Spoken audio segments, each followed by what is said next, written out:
नमस्कार दोस्तों, आप इमेजिन कीजिए कि एक यूटोपियन या फिर एक आइडियल सोसाइटी किस तरीके की हो सकती है।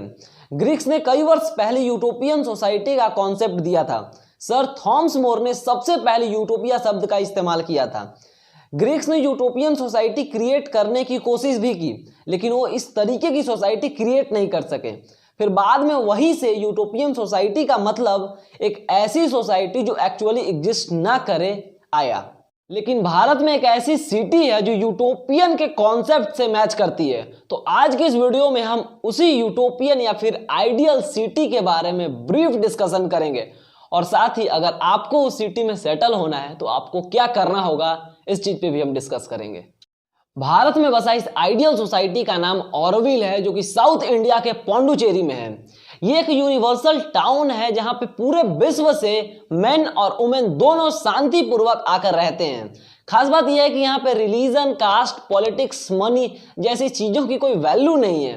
इनका मेन पर्पस पूरे विश्व को यह दिखाना है कि डाइवर्सिटी में कैसे ह्यूमन यूनिटी एग्जिस्ट करता है।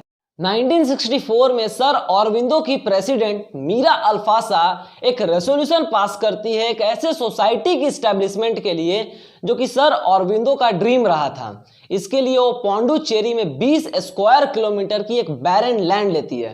फिर उसी पे इस सिटी की स्टैब्लिशमेंट शुरू होती है। इस सिटी को रोजर एंगर डिजाइन करते हैं।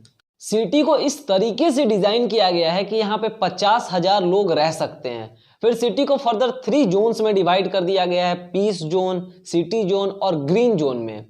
Centre of the city peace zone है, जिसकी सिंबल मातृ मंदिर है। मातृ मंदिर के गार्डन में 121 देश और 23 इंडियन स्टेट्स की मिट्टी है। फिर दूसरा जोन सिटी जोन है, जहाँ पे industrial zone, residential zone, cultural zone जैसे जोन्स में डिवाइड कर दिया गया है। फिर तीसरा जोन है ग्रीन जोन, जहां पे ऑर्गेनिक फार्मिंग, डेयरीज, फॉरेस्ट और वाइल्ड लाइफ जैसी चीजें हैं। ये सिटी एक आइडियल सोसाइटी के साथ साथ एक मॉडर्न सिटी भी है। यहाँ पे हर एक वह चीज है जो कि मॉडर्न सिटी में एग्जिस्ट करती है। एट प्रेजेंट ऑरोविल में 59 कंट्रीज के लोग रहते हैं। इसकी करंट पॉपुलेशन 2750 पीपल है। अपने architecture, art, sustainable development, sustainable energy, enterprise जैसे फील्ड्स में काम करने के लिए ऑरोविल को कई अवार्ड्स भी मिले हैं। इनमें international award for the architecture for the poor, Ashden award for the enterprises, best building centre award जैसी ऑनर्स हैं। ऑरोविल फाउंडेशन ऑरोविल में के डेवलपमेंट, मैनेजमेंट जैसे कामों के लिए रिस्पॉन्सिबल है।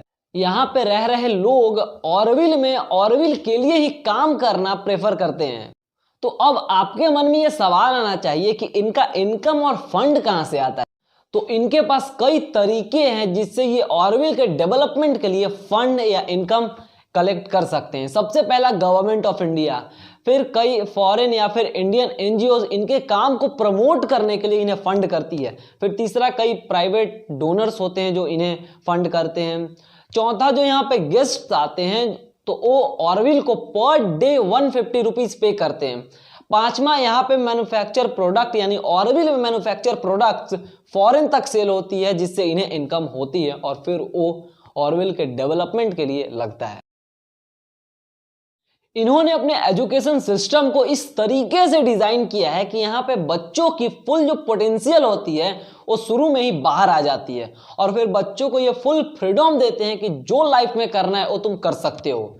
यहाँ पे स्कूल्स में, कॉलेजेस में एग्जाम नहीं लिए जाते हैं और ना ही कोई सर्टिफिकेट दिया जाता है। अब सबसे इंपॉर्टेंट चीज, पूरे विश्व में जो लोग भी ऑरोविल में रहना चाहते हैं वो आके ऑरोविल में सेटल हो सकते हैं और शांतिपूर्वक यहाँ पे रह सकते हैं। वीडियो के स्टार्टिंग में मैंने आपको बताया था कि अगर आपको ऑरोविल में सेटल होना है तो आपको क्या करना होगा। इस चीज पे मैं आपको वीडियो में लास्ट में बताऊंगा। तो अगर आपको ऑरोविल में सेटल होना है तो सबसे पहले आपको 3 महीने तक एज अ गेस्ट रहना होगा।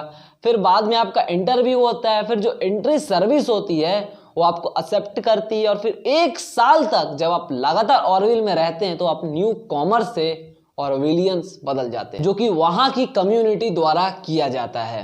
मेरा काम ऐसे ही इंपॉर्टेंट इश्यूज और इंपॉर्टेंट टॉपिक्स को आसान भाषा में आप तक पहुंचाने का है। तो अगर आपको मेरा काम अच्छा लगता है तो आप मुझे सपोर्ट करने के लिए मेरे चैनल को सब्सक्राइब कीजिए, बेल आइकन को प्रेस कीजिए, ताकि आगे जब भी मैं ऐसे रियलिटी टॉक्स और रियलिटी कन्वर्सेशन ऐसे ही इंपॉर्टेंट टॉपिक्स पे करूं तो उसके वीडियो सबसे पहले आप तक पहुंचे।